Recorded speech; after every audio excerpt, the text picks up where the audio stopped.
This is called a walk-through laundry for obvious reasons. You come in through the garage, you walk through it to get to the kitchen.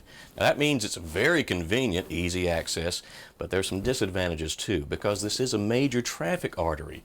You've got the family walking in from this side, you've got some small children here. The first thing they want to do is put stuff down that's in their hands. So books, toys, clothes, all kinds of things get laid right here. Just like Danny said, it becomes a magnet. The homeowner knew something had to change, so recently he came in here and actually took a lot of advantage of the wasted space. But I don't want you to look at it just yet. Let me show you what it looked like before.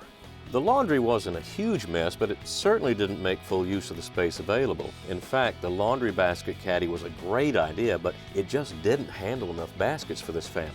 The only other storage was a single wire shelf over the washer and dryer, which was pretty much maxed out.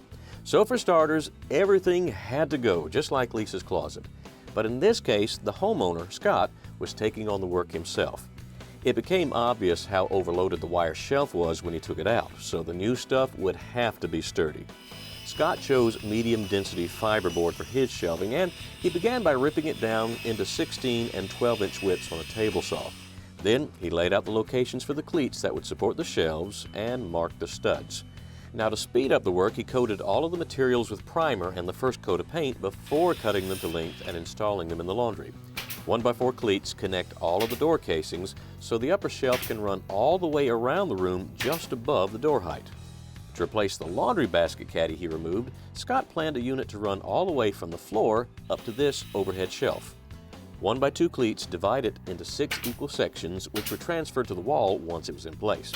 A brace on the other side of the window will add strength and support a small hanging rod over the dryer. The upper shelf is notched with a 45-degree cut on each end so that when the other pieces are added, their opposing cuts will overlap and support each other.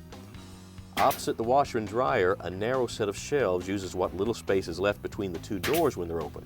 Once he got it all together and touched up the paint, there was plenty of space for baskets, 3 times more overhead shelving, and just the right amount of hanging space.